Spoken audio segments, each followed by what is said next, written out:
Just get it. I'll start the recording now.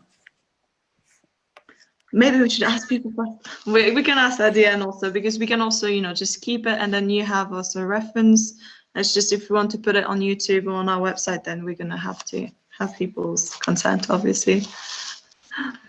So, yeah, people are trickling in. Everybody's so early. I think they had nothing to do on the Thursday evening. I'm joking. It's great to have you all. Obviously, you know, it's great. I can't believe it's been almost a month into 2021. Can you believe this? The first kind of months always seem to go quicker, I feel. Well, sometimes I'm normally quite busy in January and February, so it's been quite weird this year not being that busy. So that has dragged a little bit, but generally it goes quite quickly. Mm-hmm. Could you tell me, do you have two cameras? So the little recreation will be another camera, so you show us how you do things, or how does it work? Yeah, so the little recreation screen I'll turn on when I'm actually, you know what, I might turn it on before, because I can actually put some things. What's there now? Oh, there's my hand. That works. Actually can put a few of these items out so people can see them as well. I can then show people as I kind of talk through what I'm making. But, do we need to have one t-shirt? Should we ask everyone if they have a t-shirt nearby, or shorts, or what would be best? A t-shirt would be ideal, because we're going to be making a t-shirt tote bag with this today. Perfect. So, and a pair of scissors. Pretty much all you need. So they shouldn't like remove their t-shirt if they want to wear it after then, okay? No. Yeah, don't be. Yeah, you'll be cutting it up. So not a t-shirt that you want to be wearing. Preferably one that needs to have a new life. Can be enhanced, you know. You never know how you stylish you want to be. Give me a second. Yeah, I mean, to be fair, you could, if you didn't tie the bottom together, you could wear it as a top. Yeah, true. I'm gonna get a pair of scissors then. Be right back.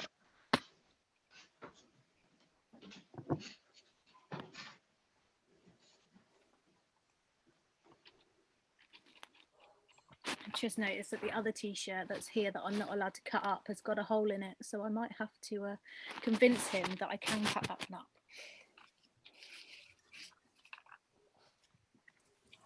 Either that, I'll have to sew it up.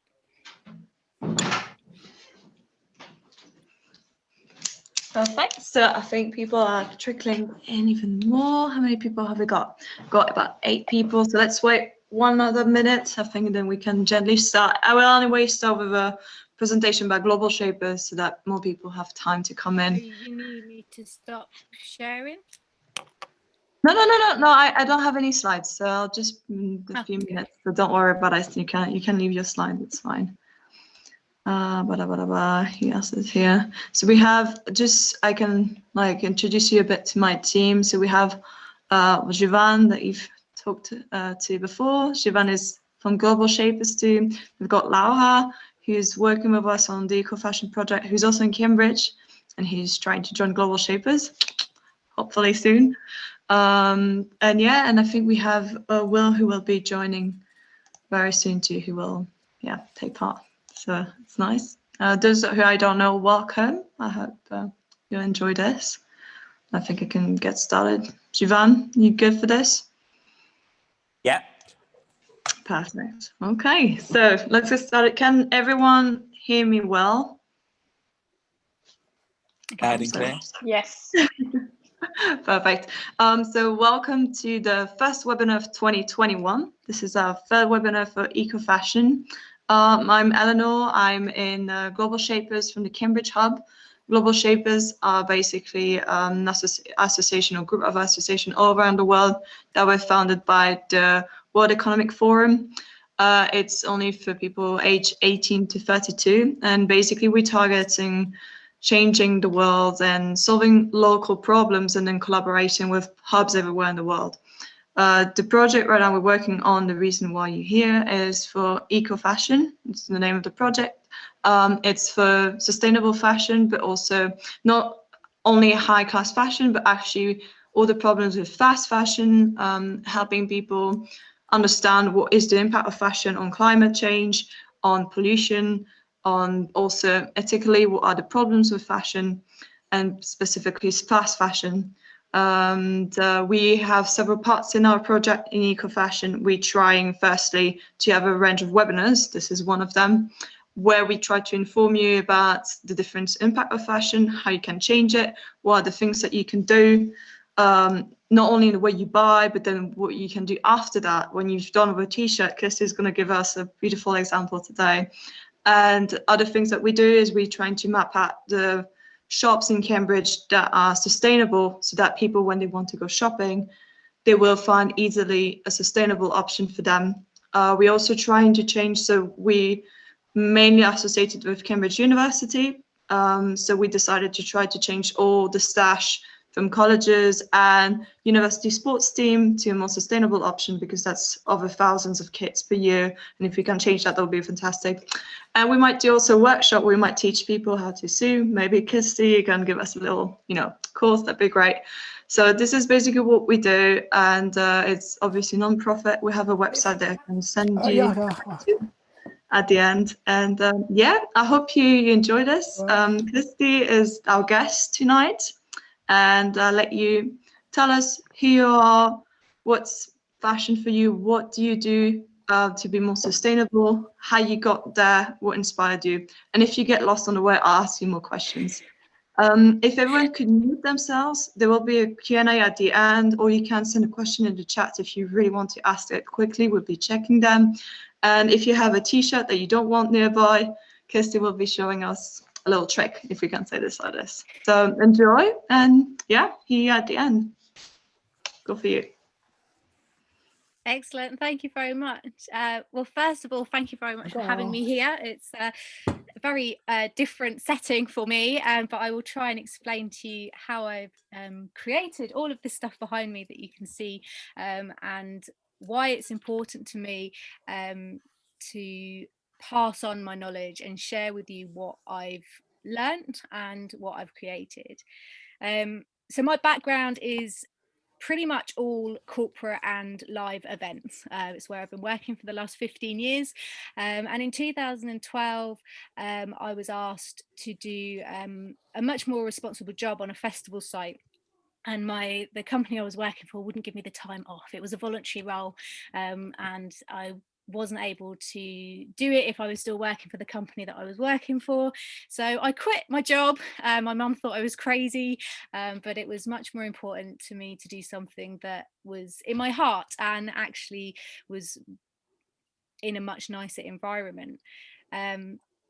Becoming a freelancer was fantastic. It obviously doesn't suit everybody, but it worked for me, and it gave me a lot more time to explore things that I really enjoyed, and actually really able to take a passion in some things that I didn't have the time to do before.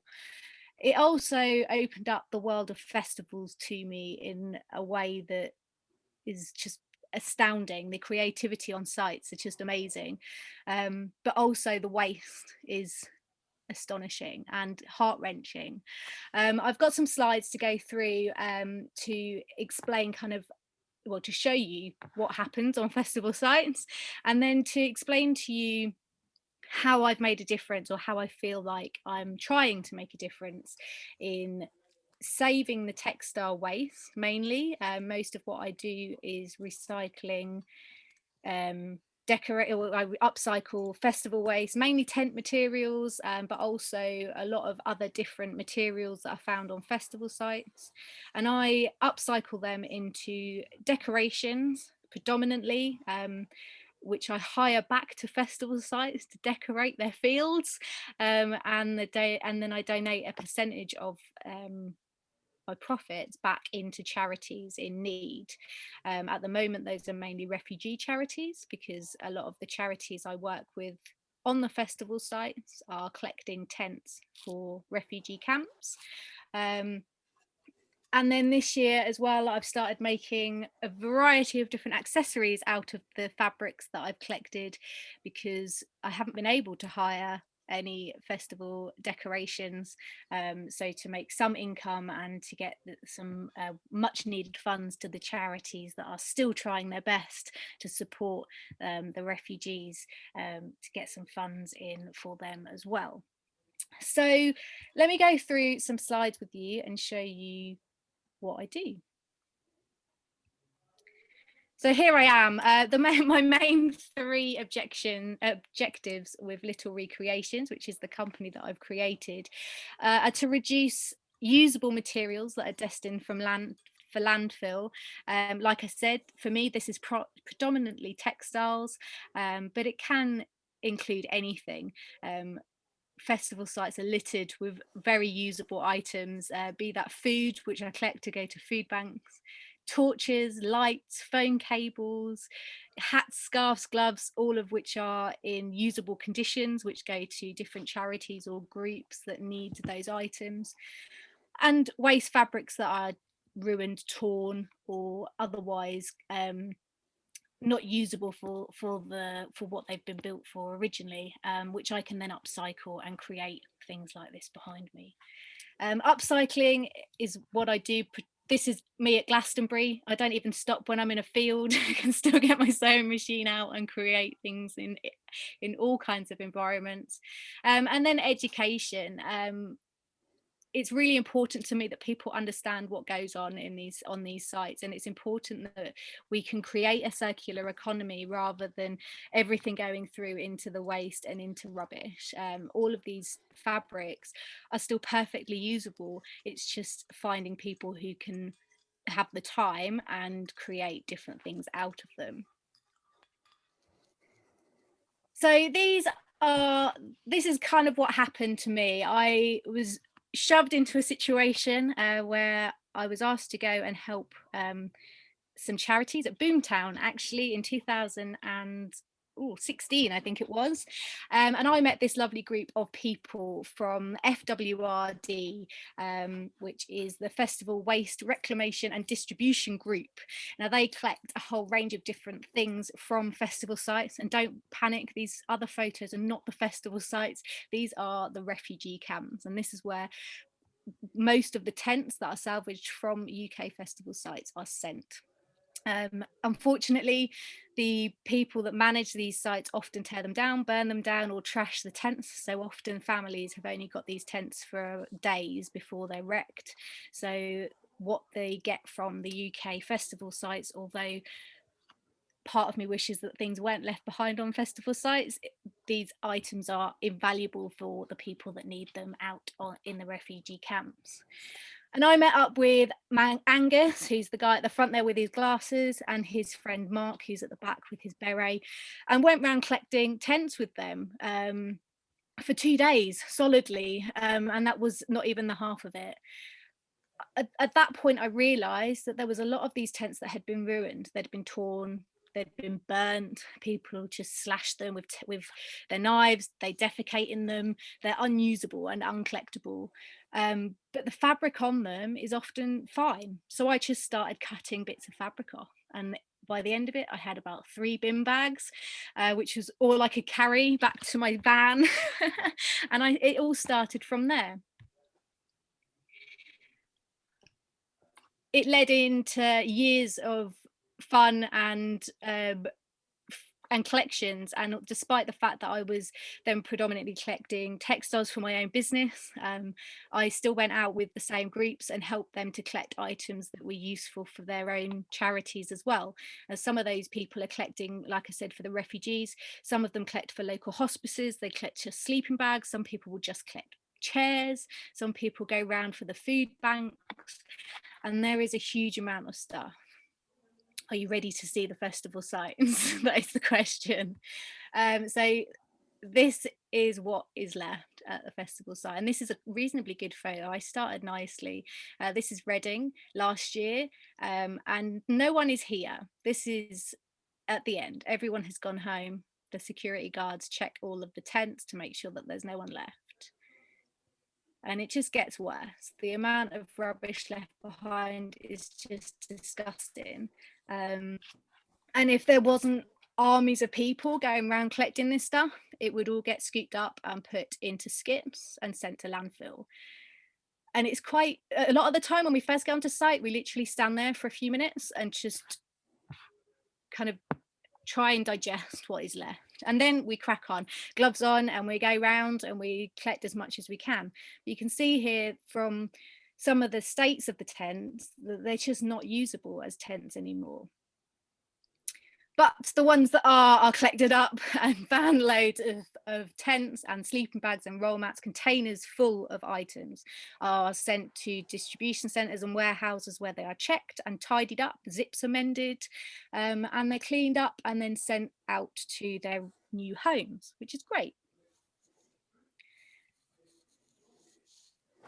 All I want to do with is upcycle stuff. So you can see from around me, I've got various different things, from brollies that have been ruined that I've then appliqued with different tent fabrics. We have dream catchers that are fully made out of tents, from the poles to the guy ropes. And then there's lots of different tent tinsels and bags of tent materials just everywhere in my house. It's madness. I've also started to create different items, so I'm not sure whether you can see these wonderful bum bags that are created.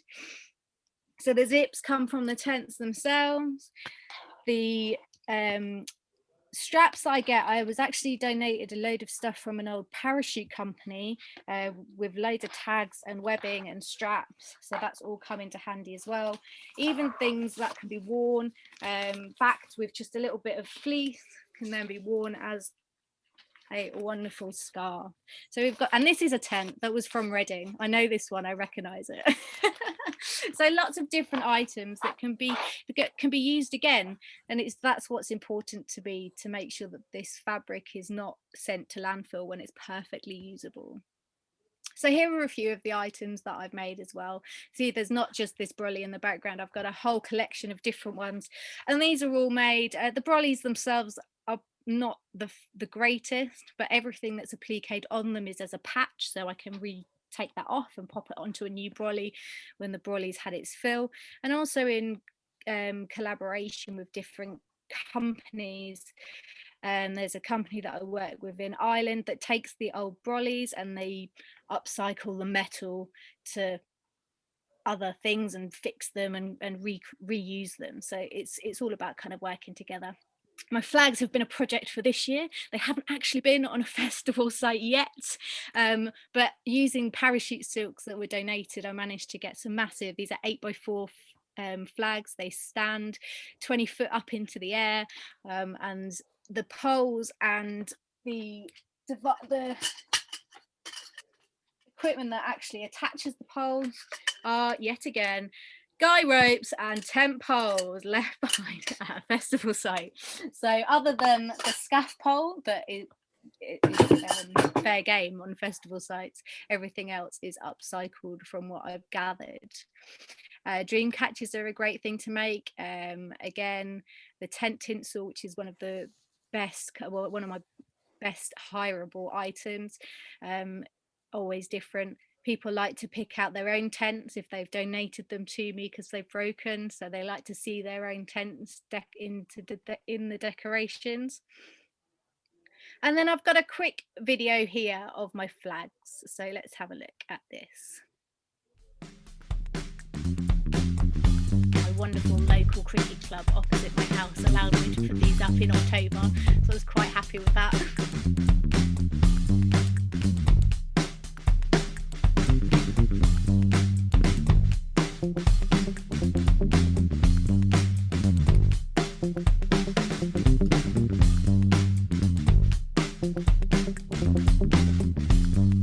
This circle of flags is actually a work that I've got in progress to add to my educational kind of objective for my business. I've already taken part in various events in Cambridge with Anne-Marie and the toys upcycling work that she does, explaining to people what I do and holding workshops for any ages where they can come and start making stuff and see what happens on the festival sites, and they all go home with something that they've recycled, a bit of bit of decoration for their garden. I'm working on doing larger workshops, obviously equipment depending, because without festival sites I'm rather short on materials.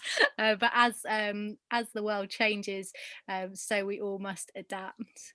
And as I said, it's all about the circular economy for me. At the moment, a lot of people live in the linear economy and just throw everything away. Some do recycle, which is fabulous and a great start. But for me, it's all trying to get to the point where people are repairing stuff and reusing items rather than just throwing them away. So my wonderful friend Lucy created this diagram for me to show that whole procedure. But yeah, so now before I go into creating a t-shirt bag with you, let's see if there's any questions. Thank you so much for this. This was really great. I have several questions. As the first, how difficult is it to use tent materials for instance, bag or scarf? So for decorations, it's quite sturdy, isn't it? It's like quite hard. So do you have to select special materials and tents to do these? And the other question is regarding educating people. How do you find people in Cambridge, or where you actually try to educate people? Do you see that people are very, responsive to recycling or upcycling, or do they usually not care? So these are my two questions. Lovely, thank you. With the tent material, it does depend on the quality of the tent. Some of the tents that are in the festival fields are £20 tents from any of the shops that are selling cheap tents at the time. Other people, I mean, the majority of tents we collect for the refugees are £250 tents. They're not cheap. People leave a lot of money on festival sites. So yeah, it does depend. I mean, in regards to sewing it, it's slippery. So I have a wonderful tool called a walking foot on my sewing machine, which helps to keep things together. But once it's actually creating an item, it's reasonably sturdy. I mean, the great thing about it is because it is quite lightweight, it means that these things can be scrunched up, put in your pocket, they can be, you can take them away really kind of compact, but they still hold, and they're still really sturdy materials to be able to hold a lot of weight in them, because they are hard wearing. And also, although I don't advertise these as being waterproof, because sometimes people leave their tents on festival sites because they get wet, so the fabric isn't necessarily as waterproof as they would want. They are definitely water resistant, so that always helps as well. As for your second question, people anywhere who attend the sessions or attend events where I've been explaining my items tend to be there because they care already. What I do get is a lot of shock from the photos of the festival sites. People can't believe that that's how festival goers behave, and it isn't everybody. A lot of people do tidy up after themselves.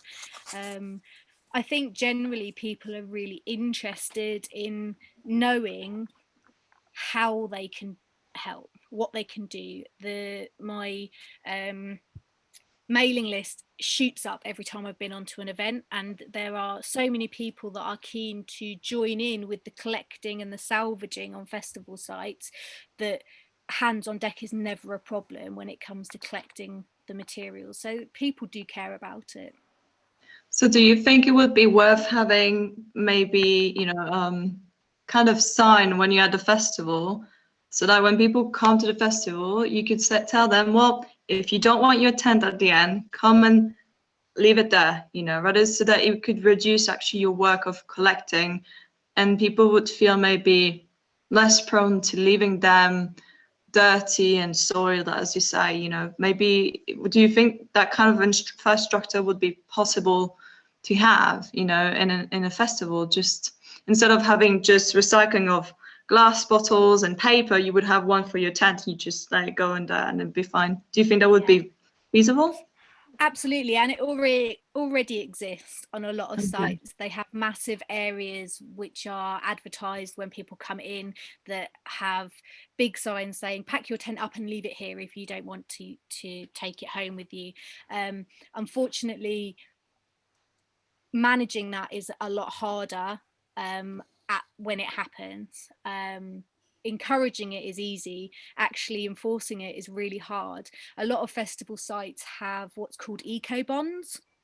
So they have for several areas on their festival sites where you can take a bin bag of waste recyclables and a bin bag of waste non-recyclables. You get given those bags on entry, so everyone has the bags in their tent, and if you take those bags back to those eco bond dumps, you get a goodie bag of festival items, or you get £10. Some of the festival sites give them back money from their tickets, and there's an awful lot of people that do that honorably, and there's some people that trick the system and to try and get cash, or they'll just stuff a duvet in a bag and take that down. Again, it's manageable and it does help, but there's still people out there that don't have the mentality of the environment. They just, there's still people that need to have that education, but it is something that festivals are very aware of, and they really do help. In fact, the best 2019 Glastonbury was by far the best, tidiest site. In fact, we sent various charities home because there wasn't enough stuff on site, and the last person to speak on the main stage on Saturday was David Attenborough. Amazing. He told everyone to take everything home, and they did, and they listened, and it was unbelievable, the lack of stuff left at Glastonbury in 2019 compared to other years. I mean, there was still a fair amount of stuff left, but it was visibly noticeable, the kind of reduced amount of items left. And people started to, I could hear people when they were packing up telling their neighbours to pack their stuff up. So it kind of empowered people, whereas before everyone's quiet, they don't want to cause a fuss, they don't want to get into a fight, so they don't say anything. Whereas actually when David Attenborough spoke on the stage on the last thing on the Sunday, he empowered people to question why people were leaving stuff behind and to tell people to take their rubbish with them. So it was great, but you can't get him every year. That's true. Thank you so much. I had then a last question, and then I hope somebody else has a question too. You mentioned then that you need a special tool to, create bags or decorations. Is there any way other people, if they want to bring back their tent and then suddenly they realize it's actually broken, is there any tip you can give on how to recycle at home? Do you have, for instance, maybe a PDF that shows some procedures that people can do? Or would you recommend people do that at home, or is it too difficult? Is the needle that you might need, or the scissors that you might need, and as you say, your sewing machine, is it too specific for people to do, something by themselves with very little equipment?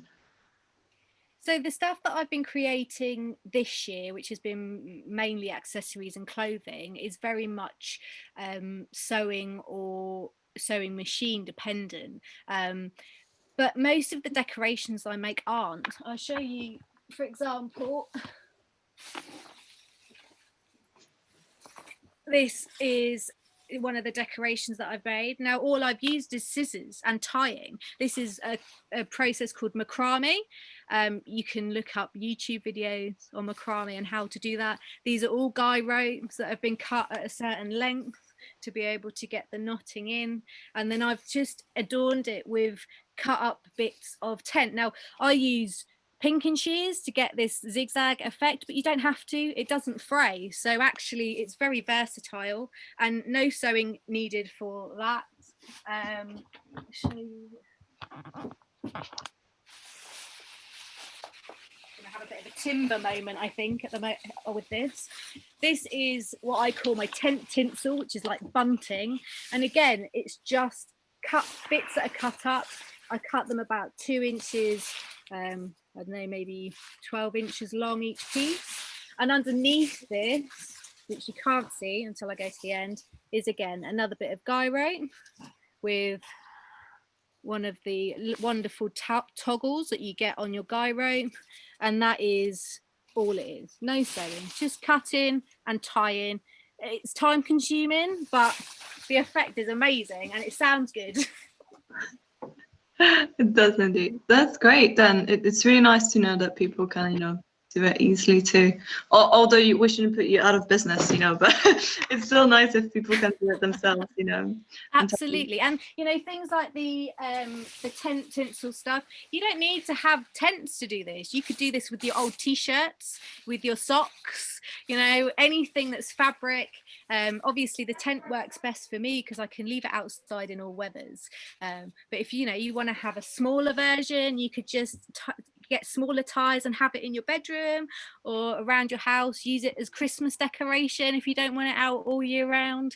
It's very very versatile on what you can do and what you can create. Perfect. Has anyone got a question? Very shy crowd, very, very shy. So do you want to stop sharing your screen and then we get little recreation camera mainly so that we can see what you're doing? If anyone has a t-shirt with them, Kirsty, if you want to show us how to proceed, it'd be great. How to upcycle, as you say. Yeah. So this is let me do that. This is my wonderfully tidy desk. I do apologize. It's used well. So today I'm going to show you how to create a tote bag. So this is a bag that you can use to go to the market, or you could go clothes shopping, or you could use it for your library books. It could be used for anything that you would like to put in it. And it is made from a t-shirt. Now there's a few different options that we'll go through in regards to how to do this, but all you will need is a t-shirt that you don't want to wear as a t-shirt. Might be able to once we've done this, and a pair of scissors which could cut the t-shirt. I'm not talking about those child-friendly ones. They do need to be rather sharp. Now I've chosen this wonderful t-shirt here. I thought it was apt for today, and also as my partner is not a very white person, he doesn't like white t-shirts at all. He won't wear it and he won't miss it. It's also one of the t-shirts from the Help Refugee charities, so they will be more than happy for me to make it into a bag. But yes, so first off, everyone got their t-shirts ready? I'm gonna go with yes. Yes, look at that, fabulous. So first off, you're going to fold your t-shirt in half. Now I suggest that you keep if you've got a logo on your t-shirt, that you keep that visible so you can see where it is. And you want to fold it in half. It doesn't have to be exact. This is all very easy to do, and you don't need to measure anything out or think about it too hard. You want to try and make sure that the arm seams are matched at the top and the bottom, and that you can feel that it's quite flat underneath. So lay it out nice. Mine's not been ironed, so it's it's as rough as it looks here. Now you can mark this if you want. What we're going to do, let me try and get this back a bit further that way. Okay, so what we're going to do to start off with is we're going to cut along the arm seam here, so that we cut the actual seam off. So we're cutting just on the inside, and we're also going to cut round and cut off the collar here. Now, depending on where your pattern is, you may want to bring it up so it's quite high here, or you might want to have it low down. But remember, let me show you this one, that this is the depth of the cup of your bag. Okay, so if you cut it too low, your bag depth will be affected. You can also, if you have a bowl, you can draw around it if you feel more comfortable doing that, but you're more than capable of doing it freehand. So let's just turn it around, and I'm going to show you what I mean here. So I'm just going to cut round here. It's always always feel a little bit scared taking that first cut, but once you've done it, it feels fantastic. So cut off your collar.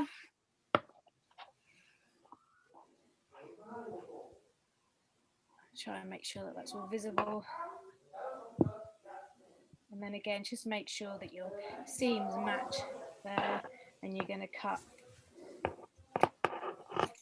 all the way around that armhole. And like I said, it doesn't have to be neat and tidy, it's all very natural there. So we've done this. Okay.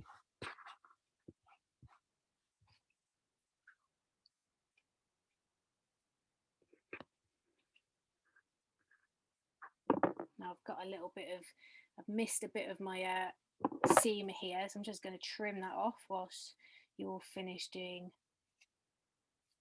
your cuts. How are you getting on?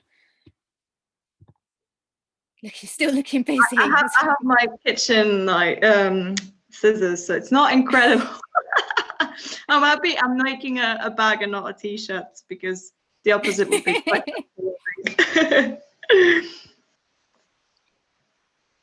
I'm also very slow. I can see you're a pro because I'm not even done with the sleeves. I've had practice. It's fine. I don't mind waiting. It looks so good though. Yeah, it looks like you've got a really neat scissors. Mine are absolutely awful. Yes, these ones are good. I have to be careful. I've cut myself with these several times. But like I said, it doesn't have to be neat. It's all very natural, and once you actually start using it, you'll see that you don't see the edges, so it all becomes very hidden. It's very I can't remember what the word is for it, forgiving in regards to your cutting. Okay, go ahead, by the way. Like, don't wait on me unless somebody is also doing it. Don't want to make anyone wait too long. Okay. So the last cut you're going to do before we start to finish the bag, because it's that quick, it's just to cut the hem off the bottom as well. Okay, so a nice, just a nice, well, straight-ish cut. Doesn't have to be massively straight. I'm no good at straight. Just cut that hem off as well. There we go. So you can see that there's a little bit of waste on this t-shirt. I like to keep my sleeves. These make good pockets for different garments that I make, so I do keep these, seal up the bottoms and then sew them into shorts or onto other garments to make t-shirts out of, because they're already the right shape. The other thing that you can do with scraps like this, if you don't want to make anything else, is actually to stuff things with them. So you could, if you got a nice pillowcase from a charity shop, or you made one, I don't know, you can use all of these scraps and stuff your pillowcases with them instead of using synthetic stuffing. All scraps like this, old clothing, old even t-shirts that haven't been cut up, you could stuff with pillows, and they make an ideal storage solution and a comfortable pillow at the same time. So there's loads of stuff you can do with those. Okay, so once you cut the hem, it's not incredible. no, it looks fabulous. That's excellent. It's already looking like a bag. Amazing job. So this is where you need to think about how you want your finished bag to look. Now, this bag that I made earlier has got quite long tassels at the bottom. Now, you might not like this design, and that's not a problem. You can hide the tassels on the inside by turning your t-shirt inside out, or turning the bag inside out and making the tassels shorter. So but for this bag, because I've got my logo here and I want my tassels on the outside again, I'll keep my t-shirt the right way round. If you don't want tassels on your t-shirt, turn your t-shirt inside out so that the design is on the inside, and then open up your t-shirt so you can see the whole of the bottom nice and flat along the bottom.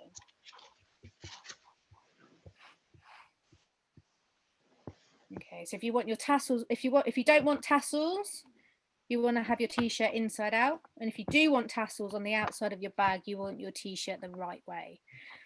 Now, again, it's all about design. These are all it's all very movable.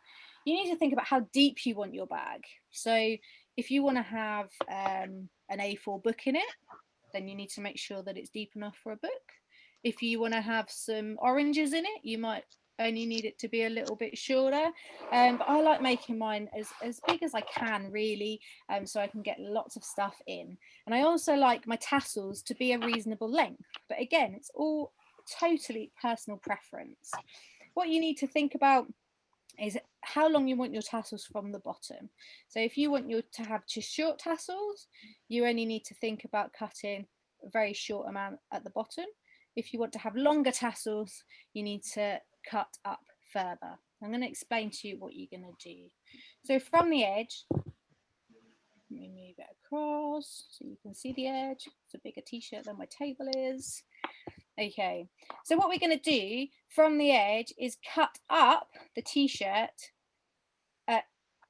I normally go with like a thumb. I wear a thumb ring, so I know most of my measurement is this, which is probably about 1 inch. So we're going to do kind of inch cuts, and we're going to take them up to your personal preference on how long you want your tassels. Now, to make it easier, you could at this point draw a line. I've got a ruler.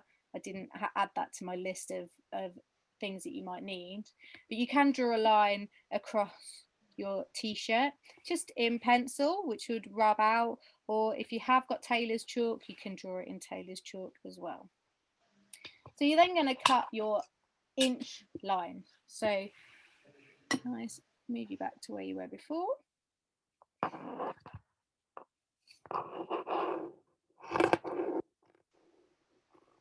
So cut through it like butter. It's amazing.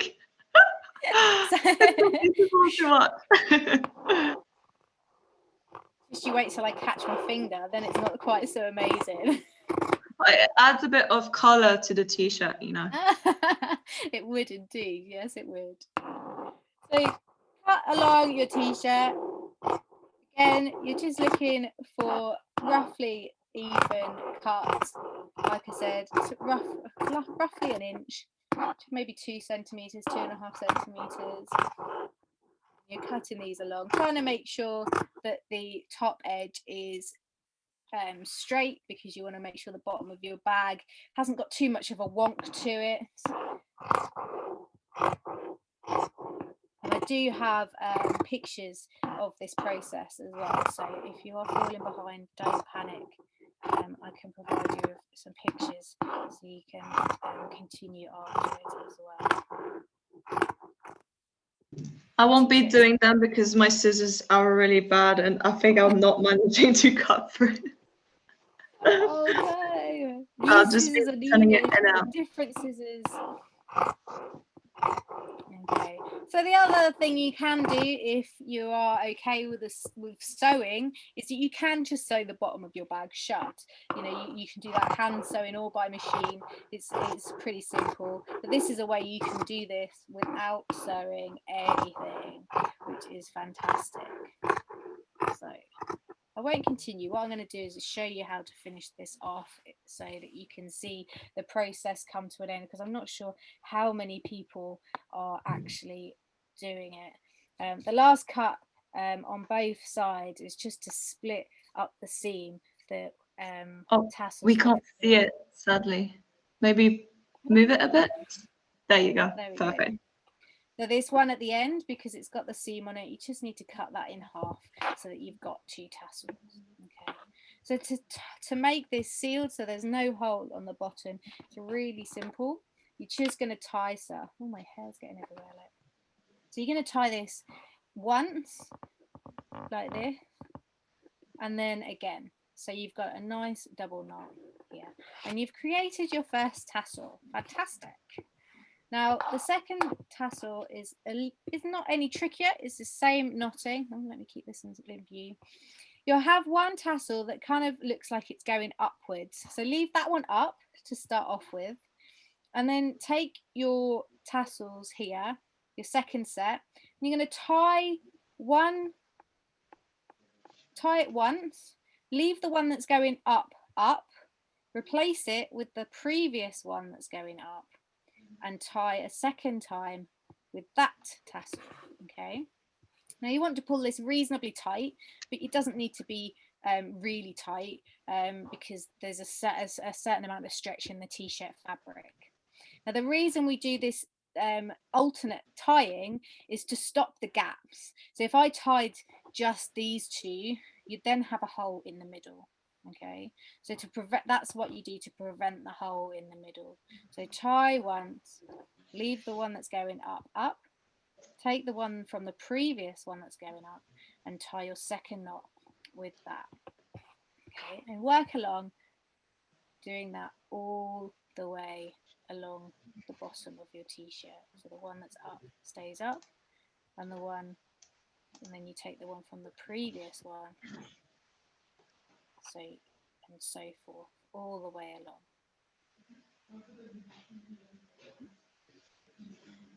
And you can see the hole here for if I hadn't tied the previous one up, but this tie here will then seal that hole up. We can always tie another one. You can tie as many ties as you want. There's no rule or reason to it, but you can see as you go along you'll be sealing up the bottom of your bag and creating these tassels. Now if you stretch these tassels, they'll start to curl inwards. Okay, and the same will go at the top of your bag. So if you then go to the top of your bag and pull on the straps, you'll then start to see they'll start to fold inwards because the fabric will automatically turn itself, which means that your cuts are no longer, doesn't matter, you can't see how messy they were because the fabric starts to curl on itself and look nice and natural. And if I change to this view, let's have a quick see. There we go. Change to this view, you can see how I will end up with a wonderful tote bag with lovely handles with my chosen design on the front, and also that it's really easy to compress it down and to take it shopping with me when I need to go shopping. It's amazing. It's really, really amazing. So impressive. So I don't know if there's anyone who's got questions or wants me to go over any of the process again. We have one member who had to leave who says that she has to leave for supervision, but she said it was a wonderful talk and she thanks you for the demonstration. Oh, excellent. Thank you very much. Okay. Yeah, thank you. I wish I had a t-shirt and stuff with me at the time, but so cool. And it just that, you know, the end product seems so different from where it started, but it actually is so much easier than you think. I need some cardboard and I can actually do how is it called, a cap with it. Or maybe like something for sleeping in the plane, you know. Yes, that would work. That would work. It's all about just being creative and trying stuff out. And I think, you know, for me, there's a lot of trial and tribulations. Like everything that I've done is pretty much self-taught. So, you know, things happen, errors happen. You know, it doesn't always go to plan, and some things turn out far better than what you could imagine. So it's, you know, it's always nice to try. But I think my kind of main point would be that if you're not trying, then you're not doing anything. And little steps, if everyone can do a small thing to improve the situation and recycle or upcycle or stop using plastic, or, you know, change to a different supplier, or any of these things, they all help. And you know, we're all tiny little people in a big world, but we can make a massive difference. That's such a beautiful speech, and you're really, really right. Fantastic. Yeah, anyone, any question, any comment, any wish, maybe like to get the website or anything you want to know. You can, even if you don't want to talk, you can just send a message in the chat. And do you have videos like tutorials and stuff on like making cool things like this? Well, I do now. You just recorded it. That's true. That's true. No, I haven't actually. It's all on my to-do list. Okay. All these things are, you know, like I said, it's kind of just me learning as I go, and yeah, Nice. working out how best to do stuff. But absolutely, I'm very keen to get some content and try and share some stuff, and hold workshops, whether they are virtual or in person, hopefully one day, Yeah. to help people create stuff out of what they've got in their homes. Amazing. Thanks so much. So this video has been recorded. If anyone is against it, please send us a message either by email via the invitation that we sent there on Eventbrite. This is my email normally on this, or you can send a message on Facebook or tell it now. Otherwise, we probably put it on YouTube and also on the website, and probably you put it on your little ReCreation website, I guess, or at least a link to it.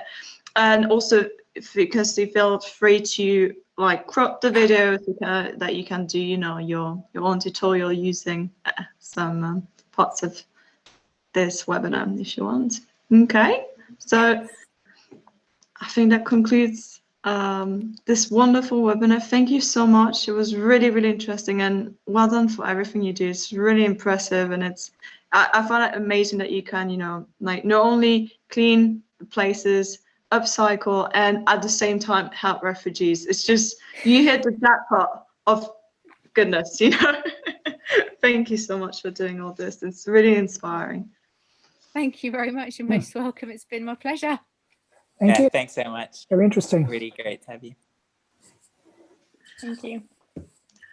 So yeah, thank you everyone also for coming, for joining us, and I hope you have some wonderful bags at home, and you know where to get your tents from, or your really beautiful bags for the next festival. Just to impress David Attenborough, you know. Okay, well, I wish all of you a great start in the new year. If you, like me, did not see the last month go by, and yeah, I hope to see you, Kirsty, once in real life, and maybe we'll do a workshop together. You can show us even better how to do things. That'd be really great to stay in touch. Thank you so much. Yes, absolutely. Thank you very much. Bye-bye. Bye. Bye. Thank you, everyone.